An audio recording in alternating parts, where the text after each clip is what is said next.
Hello friend, this is Shailendra Singh. Welcome to Indian selection academy. हो चुका आगा लड़का युग बदलने की है तैयारी, जीत उसी की होगी जिसका संघर्ष है जारी। जो पसीना बहाएगा मैदान जीत कर ले जाएगा।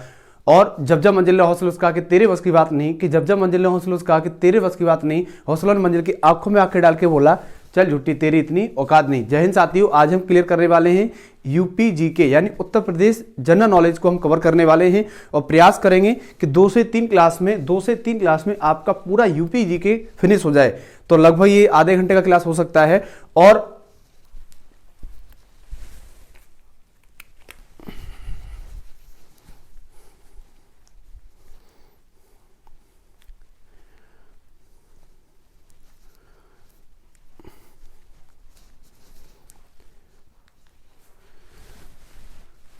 लगभग ये आधे घंटे का क्लास हो सकता है और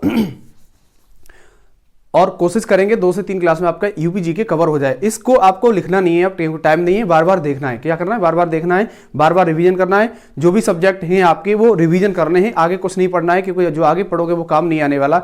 आपके पास जो भी नोट्स हैं, चाहे वो ज्योग्राफी का हो, हिस्ट्री का हो, पॉलिटी का हो, या यूपी जीके का हो, या साइंस का हो, जो भी हो उसको बार बार पढ़ना है, केवल बार बार पढ़ना है। और एक दिन में एक नोट्स को खत्म करना है पढ़ करके ऐसा ही आपको डेली करना है। और एक नोट्स को कम से कम 3 बार आपको पढ़ के जाना है, रिवीजन करके जाना है, तो उसी में से जीके फंस जाएगा। बाकी मैथमेटिक्स में आपने जो पढ़ा है वो बेस्ट है, अब उसको माइंड से सोचिए, थोड़ा रिवीजन करेंगे। और अब कहने का मतलब मेरा ओवरऑल ये है कि आपके पास आगे कुछ पढ़ने एक्स्ट्रा मत पढ़ो, अब जो आपने पढ़ा है उसको रिवीजन कीजिए और वही ठोस होगा और उसी बेस पर सिलेक्शन होंगे, ये मेरा वादा है। ठीक है, तो बिना देरी के आज की क्लास को स्टार्ट करते हैं। आज तारीख कितनी है? आज तारीख है 11 फरवरी। कितनी? 11 फरवरी। 11 फरवरी आज तारीख हो चुकी है और यूपी जी के विशेष में चलेंगे आज। Uttar Pradesh GK, Uttar Pradesh GK. ठीक है, इसको कवर करने का प्रयास करेंगे। देखो, मैं क्वेश्चन लिखूंगा कम और आपको बोल बोल के ज्यादा बताऊंगा जिससे वो सुने। एक एक वर्ड पर, एक एक शब्द पर ध्यान रखना और यहां पर लिखूं उस पर, जिससे वो क्वेश्चन मिल जाए। क्वेश्चन है, पहला क्वेश्चन है, यूपी के प्राचीन समय में मध्य देश के नाम से जाना जाता था। यूपी का प्राचीन नाम क्या है? प्राचीन समय में नाम क्या था? प्राचीन समय में नाम था मध्य देश। क्या था? मध्य देश के नाम से जाना जाता था यूपी को पहले। और यह भारत का उत्तरी सीमा में राज्य है। उत्तरी सीमा में राज्य है बिल्कुल, क्योंकि ये अगर बात करेंगे इंडिया की मैप की तो इस तरह से होता है, तो यहाँ पर पड़ता है तो उत्तरी में पड़ता है। उसके बाद उत्तरी सीमावर्ती राज्य है। इसके पूर्व में पूर्व से पश्चिम अगर बात करते हैं, पूर्व पश्चिम इंडिया की, ये तो इंडिया का मैप सपोज में बनाया था। अगर यूपी का बात करेंगे तो इस तरह से होता है। ठीक है, इसकी बात करेंगे तो इसमें पूर्व से पश्चिम की लंबाई 650 किलोमीटर है और उसके बाद उत्तर से दक्षिण की लंबाई 240 किलोमीटर है। तो ये मैंने मैप गलत बनाया है, इसका इस टाइप से बनता है थोड़ा, क्योंकि लंबाई ज़्यादा होगी और इसकी चौड़ाई कम होगी। उसके बाद अगला क्वेश्चन है, उत्तर प्रदेश के प्रयागराज शहर के समीप नैनी से भारतीय मानक समय कितने? भारतीय मानक समय कितने डिग्री से गुजरता है? 82 अंश और 30 मिनट पूर्वी देशांतर से गुजरता है। ठीक है, उसके बाद अगला क्वेश्चन है, क्षेत्रफल कितना है यूपी का? यूपी का क्षेत्रफल की बात करेंगे तो 2,40,928 वर्ग किलोमीटर। 2,40,928 वर्ग किलोमीटर। उसके बाद प्रदेश का क्षेत्रफल की दृष्टि से सबसे बड़ा राज्य, सबसे बड़ा जिला कौन सा है? सबसे बड़ा जिले की बात करेंगे, सबसे बड़ा जिला है लखीमपुर खीरी। क्या है? लखीमपुर खीरी सबसे बड़ा जिला। ठीक है, उसके बाद अगला क्वेश्चन है, उत्तर प्रदेश का सबसे कम क्षेत्रफल वाला जिला कौन सा है? कम क्षेत्रफल की बात करेंगे तो वो है हापुड़। कितना? कौन है? हापुड़। ठीक है, आंकड़े ध्यान में रखना, क्योंकि मोटा ध्यान रखना है आपको। उसके बाद उत्तर प्रदेश की सीमा 8 राज्यों से लगती है। यूपी की सीमा कितने राज्यों से लगती है? 8 राज्यों से लगती है, ध्यान रखेंगे। 8 राज्यों के नाम अगर जानना चाहेंगे तो जिसमें उत्तराखंड, हिमाचल प्रदेश, बिहार, झारखंड, हरियाणा, दिल्ली, राजस्थान, और उसके बाद मध्य प्रदेश, छत्तीसगढ़, केंद्र शासित प्रदेश दिल्ली, और एक देश से भी इसकी सीमा लगती है, वो है नेपाल। क्या है? नेपाल। नेपाल की राजधानी कहाँ है? काठमांडू। क्या है? काठमांडू। नेपाल की राजधानी कहाँ है? काठमांडू। उसके बाद बात करते हैं नेपाल के पीएम कौन है, प्राइम मिनिस्टर कौन है वर्तमान में, तो वो है नेपाल के प्राइम मिनिस्टर कौन है? आप कमेंट बॉक्स में छाप दीजिएगा फटाफट से, मुझे ध्यान नहीं आ रहा है। उसके बाद अगला क्वेश्चन, अगला प्रश्न है, सर्वाधिक प्रदेशों को स्पर्श करने वाला जिला, सर्वाधिक राज्यों को स्पर्श करने वाला जिला कौन सा है? वो है सोनभद्र। कौन है? सोनभद्र। ये कितने राज्यों को स्पर्श करता है? नंबर 1 एमपी को, नंबर 2 छत्तीसगढ़ को, उसके बाद बिहार को, फिर उसके बाद एमपी को, मध्य प्रदेश को। मध्य प्रदेश हो ही गया पहले, है ना, मध्य प्रदेश हो गया है। झारखंड, बिहार, छत्तीसगढ़, एमपी। झारखंड को भी करता है, ध्यान रखना, झारखंड को, एमपी को, छत्तीसगढ़ को और बिहार को। बात करते हैं झारखंड की, तो झारखंड के सीएम कौन है वर्तमान में? झारखंड के सीएम वैसे तो हेमंत सोरेन थे, अब उनकी जगह चंपई सोरेन आ गए, क्योंकि वो उन पर करप्ट के मामले में वो थोड़ा उनका पद छोड़ना पड़ा है। उसके बाद बात करते हैं बिहार। बिहार के सीएम कौन है? नीतीश कुमार हैं, 9वीं बार बिहार के सीएम बने हैं ये, ठीक है। उसके बाद अगला क्वेश्चन है छत्तीसगढ़ के सीएम कौन है? छत्तीसगढ़ के सीएम आप कमेंट बॉक्स में छाप दीजिएगा। उसका मध्य प्रदेश के कौन है? मोहन यादव है। मध्य प्रदेश की विधानसभा की सीटें कितनी? 230 हैं। उसके बाद आगे चलेंगे। अगला क्वेश्चन है नेपाल से सटे यूपी के जिलों की संख्या कितनी है? 7। नेपाल से 7 जिले स्पर्श करते हैं, ध्यान रखेंगे। यूपी के 7 जिले नेपाल से सीमा स्पर्श करते हैं। अगला क्वेश्चन है यूपी राज्य का गठन कब हुआ? इसको हटा दे, फिर उसके बाद लिखें आगे। यूपी राज्य का गठन कब हुआ? कि लगा दो आग पानी में जवानी उसे कहते हैं और छील लो सिलेक्शन कहानी उसे कहते हैं। अगर तुम्हारी रगों में खून नहीं जुनून दौड़ता है, अगर तुम्हारी धड़कनों में जीतने का नशा है, तो आइए मंजिल को उसकी औकात दिखाते हैं। इसको फटाफट से साफ करते हैं और फिर आगे चलते हैं। उसके बाद अगला क्वेश्चन है यूपी का गठन कब हुआ? यूपी के गठन की बात करेंगे तो 24 जनवरी 1950 को। कब? 24 जनवरी 1950 को। उसके बाद उत्तर प्रदेश स्थापना दिवस की शुरुआत कब हुई? स्थापना दिवस की बात करेंगे तो उत्तर प्रदेश स्थापना दिवस की बात करेंगे तो ये हुई है 24 जनवरी 2018 से। कब से? 24 जनवरी 2018 से। उसके बाद यूपी की राजधानी सबको पता ही है, राजधानी कहाँ है? राजधानी की बात करेंगे तो लखनऊ। कहाँ है? लखनऊ। उसके बाद अगला क्वेश्चन राजकीय भाषा क्या है? राजकीय भाषा क्या है? राजकीय भाषा है हिंदी। क्या है? हिंदी। ये कब अपनाई गई? 1947 को। और दूसरी कौन सी है? ये पहली है। और दूसरी कौन सी है? दूसरी है उर्दू। कौन सी? उर्दू। ये कब अपनाई गई? ये अपनाई गई उर्दू 1989 को। कब? 1989 को दूसरी भाषा उर्दू उपयोग की ना अपनाई गई। उसका शासन पद्धति कैसी है यूपी की? शासन पद्धति की बात करेंगे, शासन पद्धति कैसी है यूपी की? वो है द्विसदनात्मक। कैसी है? द्विसदनात्मक। ठीक है। उसके बाद अगला क्वेश्चन वर्तमान में विधानसभा की सीटें कितनी है? यूपी की विधानसभा की सीटें की बात करेंगे तो विधानसभा की सीटें कितनी है? 404। 403 प्लस 1 लिखेंगे, 403 प्लस 1 है। और विधान परिषद की बात करेंगे, विधान परिषद की कितनी है? 99 प्लस 1 है, यानी ये टोटल 100 है और ये टोटल कितनी है? 404 है। 404 है। उसके बाद अगला क्वेश्चन है राज्य विधानसभा का गठन कब हुआ? विधानसभा का गठन कब हुआ? विधानसभा का गठन हुआ है 1937 में। और यही सेम है विधान परिषद का भी, यूपी के विधान परिषद का भी गठन कब हुआ है? 1937 में ये हुआ है, ध्यान रखेंगे। उसके बाद अगला क्वेश्चन सर्वाधिक सीटों वाला जिला कौन सा है यूपी का? सर्वाधिक सीटों वाला जिला कौन सा है? सीटों वाले जिलों की बात करेंगे तो वो है प्रयागराज। क्या है? प्रयागराज यानी इलाहाबाद। ठीक है। कितनी सीटें हैं? टोटल 12 सीटें हैं। उसके बाद अगला क्वेश्चन है सबसे कम सीटों वाला जिला कौन सा है? सबसे कम सीटों वाला यूपी का सबसे कम सीटों वाला जिला कौन सा है? सीटों वाला जिला है वो है महोबा। क्या है? महोबा। ठीक है। उसके बाद अगला क्वेश्चन है उत्तर प्रदेश में लोकसभा की सीटें कितनी है? यूपी में लोकसभा की बात करेंगे, लोकसभा की सीटें केवल 80 हैं। और राज्यसभा की बात करेंगे तो राज्यसभा की सीटें कितनी है? 31 हैं। कितनी है? 31 हैं। उसके बाद लोकसभा में अगला क्वेश्चन है, अगला प्रश्न नोट करेंगे, लोकसभा में यूपी के एससी व एसटी की आरक्षित सीटें कितनी हैं? तो एससी की सीटें 17 हैं और एसटी की 0 बिल्कुल नहीं है, इसको नोट कर लेना। अगला प्रश्न है, अगले क्वेश्चन की बात करते हैं तो अगला प्रश्न है विधानसभा में एससी एसटी, विधानसभा की बात करेंगे, एससी एसटी की सीटें कितनी है? तो विधानसभा में है 84 2। किसकी? एससी व एसटी की 84 और 2, एससी की 84 और एसटी की 2 हैं। उसके बाद अगला क्वेश्चन है राजकीय चिन्ह क्या है?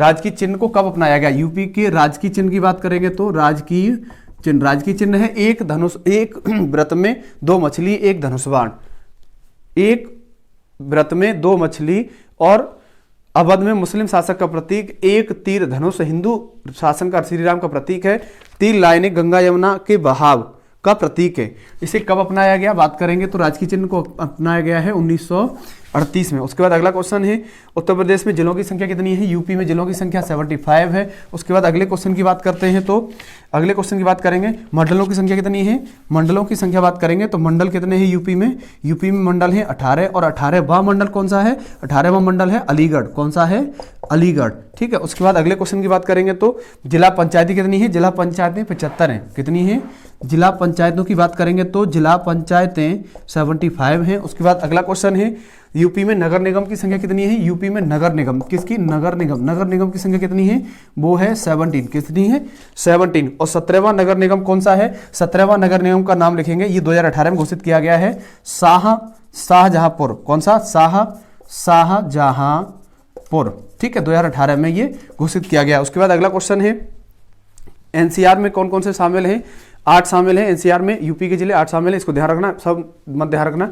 अगला क्वेश्चन यूपी में उच्च न्यायालय, यूपी में हाई कोर्ट, हाई कोर्ट की बात करेंगे तो यूपी में हाई कोर्ट की स्थापना कब हुई है, हाई कोर्ट की स्थापना हुई है 17 मार्च 1866 को। इसके पहले कौन थे, इसके हाई कोर्ट के पहले मुख्य न्यायाधीश कौन थे यूपी के, तो वो चंद्र भान थे, ऐसे कुछ थे, मुझे एग्जैक्ट ध्यान नहीं है, आप गूगल करके ध्यान रख लेना। और उसके बाद वर्तमान में कौन है, अरुण भंसाली हैं, कौन है, अरुण भंसाली हैं, कौन है, अरुण भंसाली हैं, ध्यान रखना अरुण भंसाली। उसके बाद अगला क्वेश्चन है, अब मैं ऐसे ही मौखिक बोल के बता दे रहा हूँ क्योंकि पेज ज़्यादा है, काम ज़्यादा है और वैसे हो नहीं पाएगा, तो प्रयास रखना कि इस क्लास को बार बार आप सुन पाए। उसके बाद अगला क्वेश्चन है उच्चतम न्यायालय में, इसमें उच्चतम नहीं उच्च यानी हाई कोर्ट में, यूपी में हाई कोर्ट में न्यायाधीशों की संख्या कितनी, 160 है। उसके बाद सर्वाधिक जनसंख्या वाले जिले कौन सा है, प्रयागराज है। उसके बाद सबसे कम जनसंख्या वाला महोबा है। उसके बाद अगला क्वेश्चन है 10 की वृद्धि की दर के अनुसार राज्य का देश में स्थान कौन सा है, 10 की वृद्धि के अनुसार राज्य का देश में स्थान है 15वां।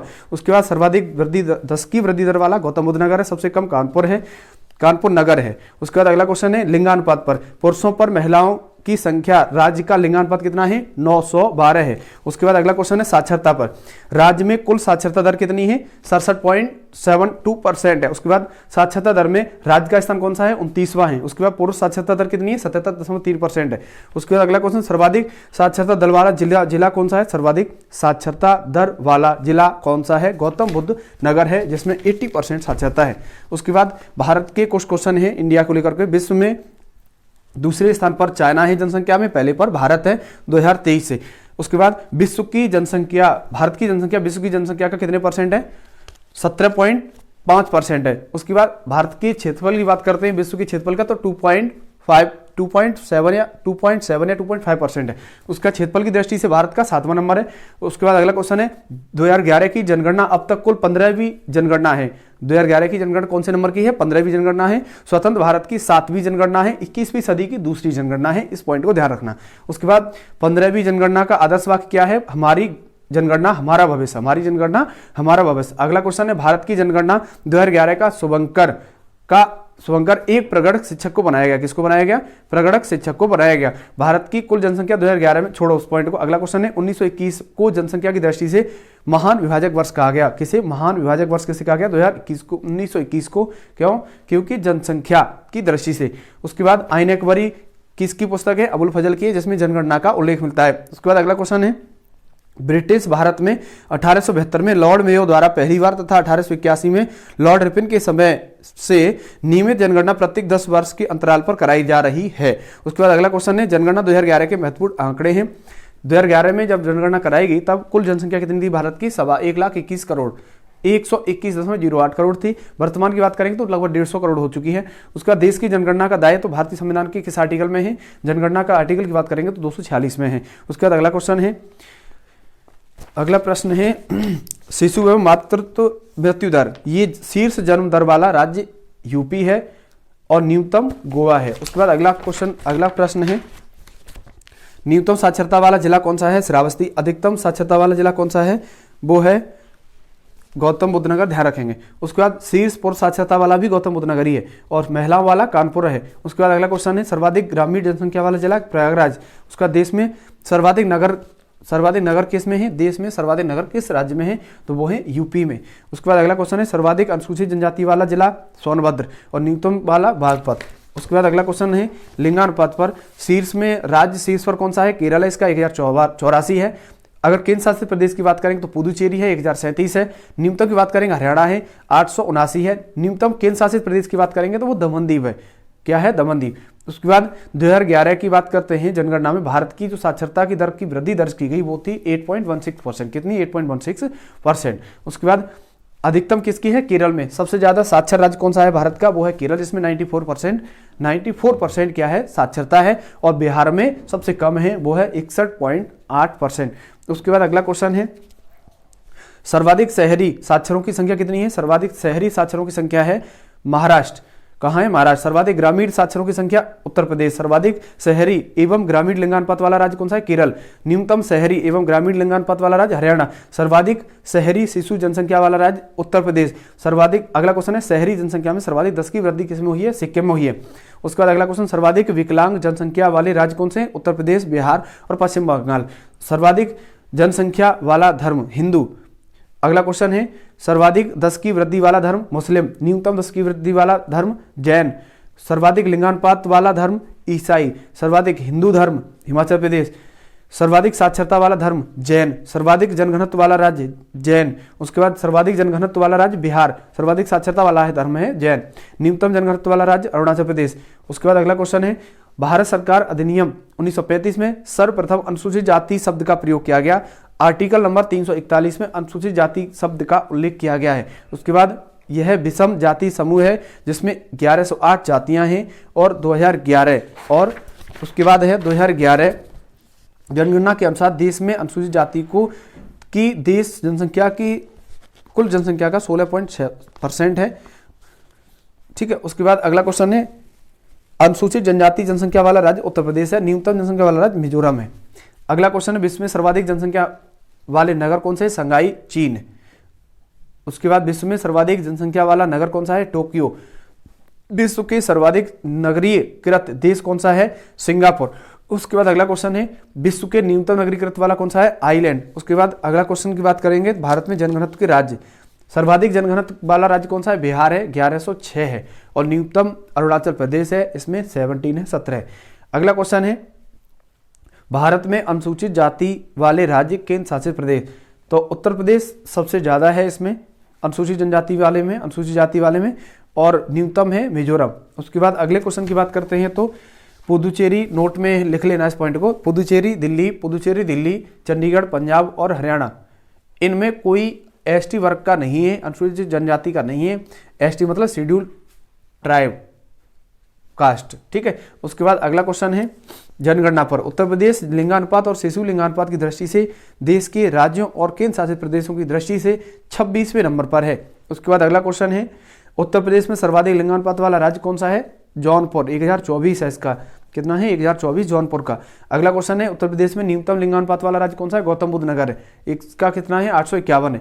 साक्षरता की बात करते हैं तो उत्तर प्रदेश की साक्षरता कितनी है, 67.7% है, जिसमें पुरुष साक्षरता दर 77.3% और महिलाओं की कितनी है, 57.2% है। उसके बाद अगला क्वेश्चन है उत्तर प्रदेश में कुल अधिकतम साक्षरता वाले जिले कौन से हैं, गौतम बुद्ध नगर है, 80% इसमें साक्षरता है। न्यूनतम कौन सा है, श्रावस्ती है, इसकी साक्षरता कितनी, 46.74% है। उसके बाद उत्तर प्रदेश में अधिकतम पुरुष साक्षरता वाला जिला गौतम बुद्ध नगर हो चुका, न्यूनतम पुरुष साक्षरता वाला श्रावस्ती है। उसके बाद अगला क्वेश्चन है उत्तर प्रदेश में अधिकतम महिला साक्षरता वाला जिला कानपुर और न्यूनतम महिला साक्षरता वाला श्रावस्ती है। जनघनत्व की बात करते हैं, उत्तर प्रदेश का जनघनत्व कितना है, 829 है। कितना है, 829, जो कि राष्ट्रीय जनघनत्व से 447 अंक अधिक है। उसके बाद अगला क्वेश्चन है, अगला प्रश्न है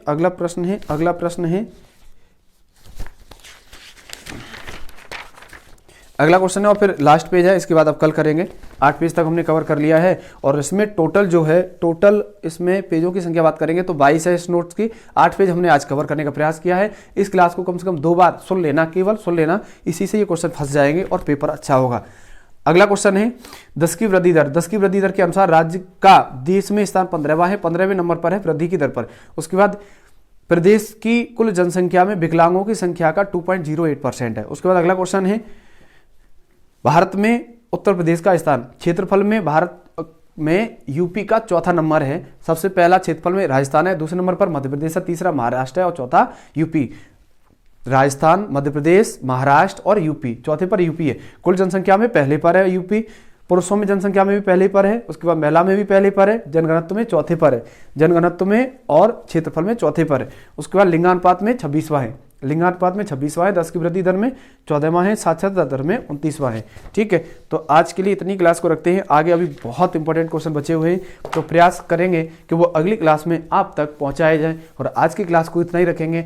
ठीक है, कि मुश्किल नहीं कुछ भी इस दुनिया में, तू जरा कोशिश तो कर। मुश्किल नहीं कुछ भी इस दुनिया में, तू जरा कोशिश तो कर। ख्वाब बदलेंगे हकीकत में, तू जरा हिम्मत तो कर। आज ही अपने सपनों को एक नई उड़ान देने के लिए चैनल को सब्सक्राइब जरूर करें।